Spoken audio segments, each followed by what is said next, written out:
예수님은 십자가 위에서 고통스러워하십니다. 몸으로 끔찍한 고통을 겪으십니다. 십자가 위에서 못 박히는 형벌을 당하십니다. 우리는 그 고통을 이해해야 합니다. 하늘을 향해 두 팔을 벌린 십자가에 못 박힌 사람이 가슴을 펴고 폐에 숨을 채우려면 무릎과 발에 의지해야만 숨을 쉽니다. 그래서 로마 병사들은 못 박힌 사람이 빨리 숨져 안식일 전에 시신을 거두게 하려고 다리를 부러뜨렸다고 복음서는 말합니다. 하지만 예수님은 이미 숨지셨기에 군사 하나가 창으로 그분의 옆구리를 찔렀습니다. 예수님은 천천히 질식하여 돌아가셨던 것입니다. 겨우 말씀 몇 마디를 하셨을 뿐입니다. 더디고 끔찍한 빈사 상태에서 임종하셨습니다. 또한 예수님께서 벌거벗으셨던 것도 알아야 합니다. 조심스러워 표현하지 않을 뿐입니다.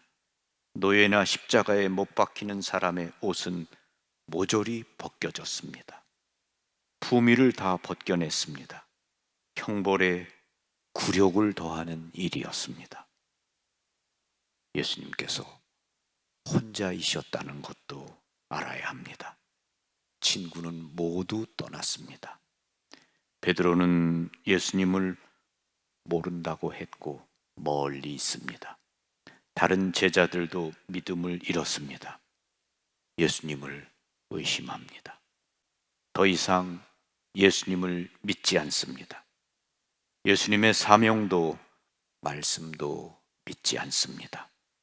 이 역시 예수님에게 심한 고통입니다.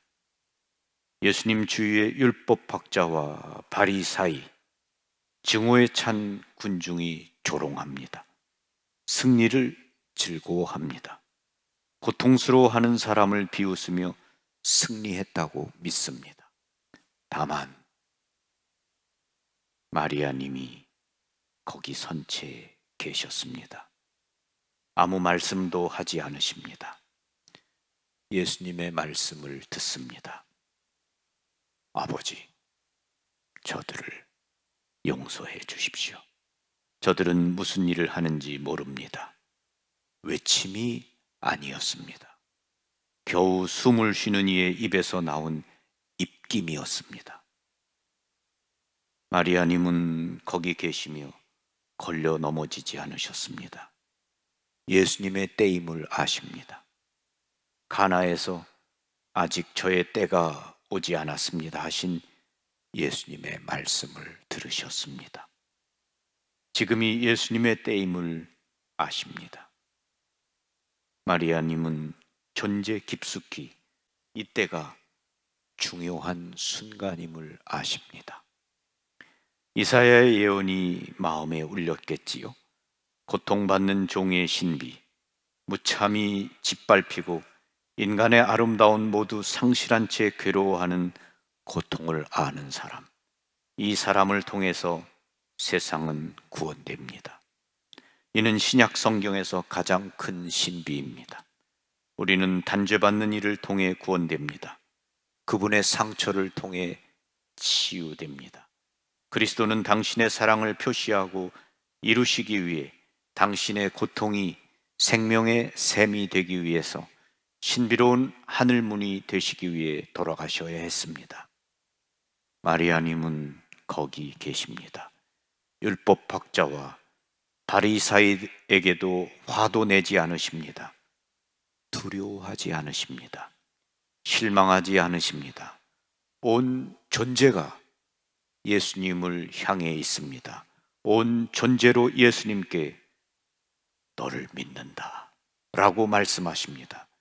예수님에게서 모든 것이 벗겨졌습니다. 예수님은 모두 이루셨습니다. 끔찍스러운 고통을 겪으십니다. 그러나 마리아님과 일치하고 계십니다.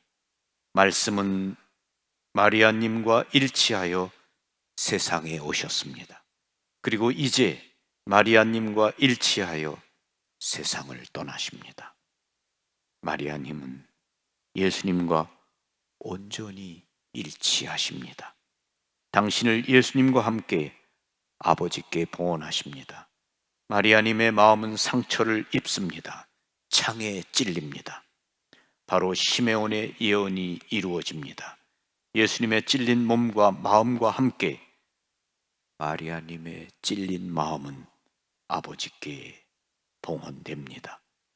예수님께 마리아님은 언제나 어머니로 남습니다.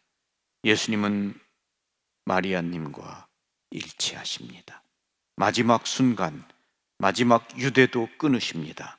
어머니를 바라보며 말씀하십니다. 여인이시여, 이 사람이 당신의 아들입니다. 가장 사랑하는 제자에게 말씀하십니다. 이분이 내 어머니시다.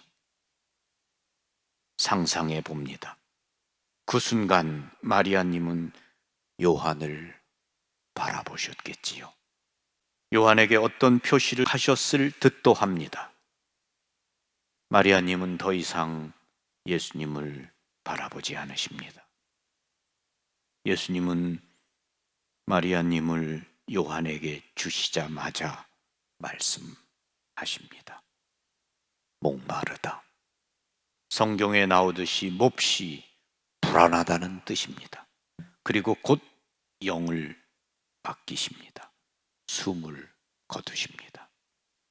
마리아님은 여기서 신비인 연민을 가르칩니다.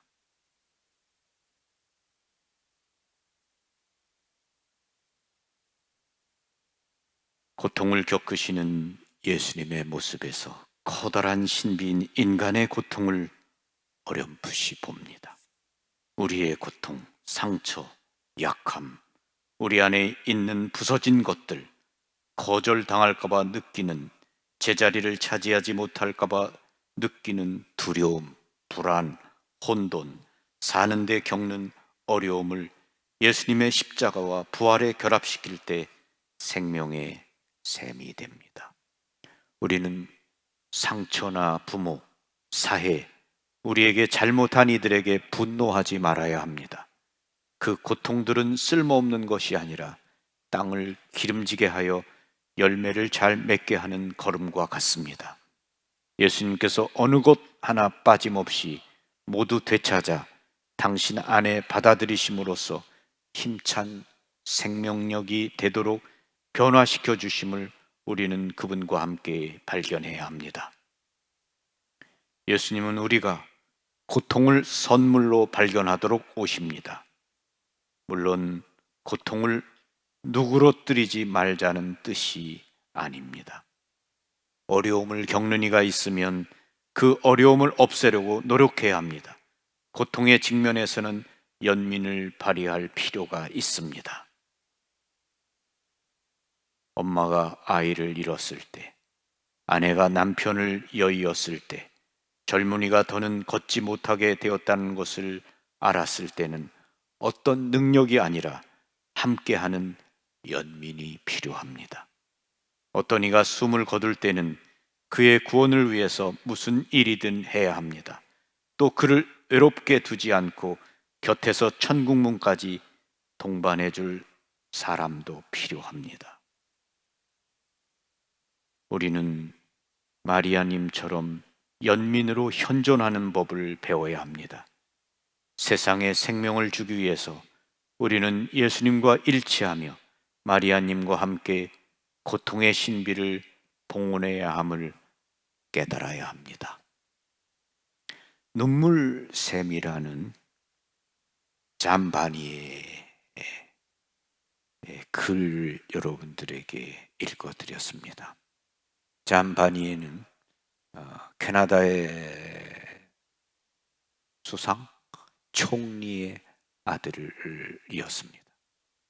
그는 촉망받는 대학 교수였습니다. 그리고 철학자이고 뛰어난 그러한 분이었는데 어느 날 그 모든 것을 다 버리고 아무것도 움직이지 못하고 그 누구의 도움이 없으면 할 수 없는 지체 장애들, 그들 두 사람을 데리고 함께 살기 시작했습니다. 그가 만든 공동체는 지금 1200여 개 이상이 있고 많은 사람들이 라루슈라는 그 공동체에서 봉사하고 어려운 사람을 도우면서 삶의 진정한 어떤 기쁨, 의미를 발견하고 있습니다. 물론 잠바니에는 몇 년 전에 하느님께로 가셨습니다. 헨리 나우엔 신부님도 하버드 교수직을 다 버리고 그리고 바로 이 잠바니에가 세운 랄루슈 공동체에서 가난하고 고통받는 사람을 돌보다 심장마비로 세상을 떠나셨죠. 잠바니의 이 글을 여러분들에게 읽어드렸는데 은총의 사순절에 또 이 성주간에 이 바니에가 한 이 묵상이 우리에게도 도움이 된다고 생각합니다. 십자가에 매달려 계신 예수님을 이렇게 바라보면서 우리 마음의 그 무디고 이기적이고 오만한 마음을 치유해 주시기를, 그래서 우리들의 마음도 연민으로, 그래서 고통받는 사람들과 함께 있을 수 있는 그런 마음을 주시도록 기도합시다. 아멘. 평화를 빕니다.